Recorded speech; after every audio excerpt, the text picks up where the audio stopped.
I see is that green, nigga, that green. I'm a black king, black jeans. I'm a black queen in a ass fat, too fat for a flat screen. Alright, here we go.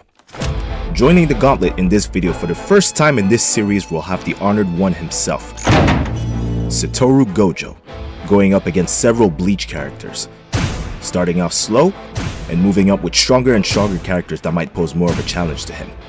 So spoilers beware for the JJK manga, since I'll be using the most recent version of him that fought Sukuna in Shinjuku. But that being said, let's get straight to boxing and see how far Gojo can make it in the Bleach verse. And the first person on the chopping block, Hanataro Yamada. This'll finish it. Next up, Gojo vs Chad. Gojo vs Ikkaku Madarame. Alright, let's stop right here. Those types of low-level characters are the ones that I'm sure Gojo could defeat without even relying on his Limitless or his domain expansion. But once we get to the mid-tiers, this already becomes a problem for Gojo, since most of the characters are going to be moving way faster than him. Case in point, Gojo vs Gin Ichimaru. And it's here that red and blue pretty much become irrelevant, and the one thing that's going to help Gojo get the dub in all these fights are his hacks. Although I don't see Gojo being able to land attacks on Gin normally,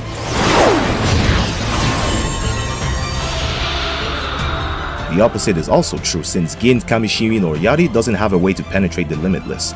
And if he doesn't know about Gojo's domain, then there's definitely chances that he could get caught up in it. And in any other circumstances, this would be a GG. Here we go. Can you handle this? However, you also have to consider that Gin's an extremely long-range fighter. His sword can extend to 13 kilometers at ridiculous speeds, and Gojo's domain expansion cannot even hope to cover a range that wide. The biggest domain in JJK is Sukuna's, and his just stops at 200 meters. So Gin could still attack Gojo and stay clear from Infinite Void's range, even though his Zanpakuto wouldn't get through. So I think a draw is highly possible in this case. But what if Gojo fought against the Stern Ritter? Mask the Masculine wouldn't be that much of a hard fight for him to win, since just like Gin, not yet! Damn! he doesn't have a way to bypass Infinity. All his attacks are strictly physical, and his Volt standing also just improves his physical stats and gives him a nice speed boost.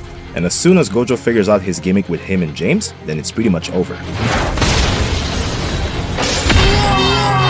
Hey yo, that was easy. Someone else gonna step up or what? But the same cannot be said if he went against someone like Asnod, who wouldn't even need to inflict physical damage to hurt Gojo with his Tartar Force. Just one look at his Oli form is all it would take. And I see no reason why Gojo wouldn't be affected by the fear. Would he be able to overcome it is another question though.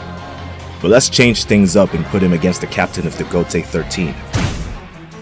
Gojo vs Retsu Unohana, the first Kenpachi. And although her skills with the swords are absolutely elite, she also doesn't have anything that could help her get past the Infinity.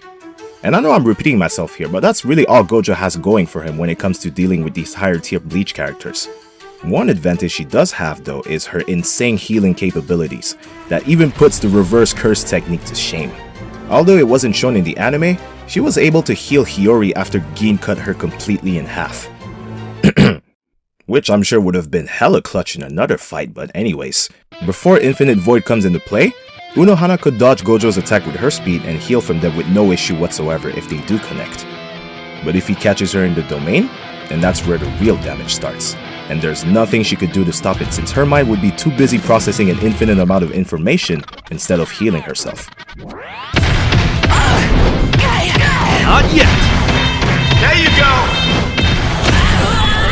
Damn! One word. Painful. Gojo vs Ichibei Hiyosube. And unfortunately, this is where Gojo's luck runs out.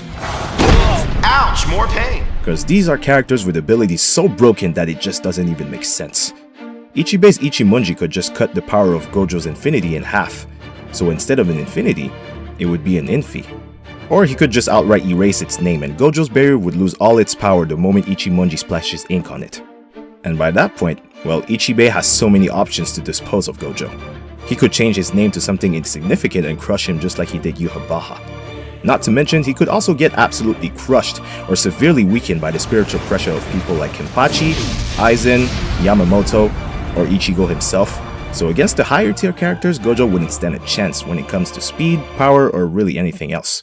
He might be the strongest in his verse, but that title means absolutely nothing when he tries to take on Bleach. But let me know your thoughts in the comments below. Did you think some fights would go differently? Or maybe you thought I just glazed too much? But at the end of the day, all these fights are purely hypothetical and I'm just having fun animating them. So let me know of other shows that you'd like to see in these gauntlets, and I'll see you guys in the next one. Peace out.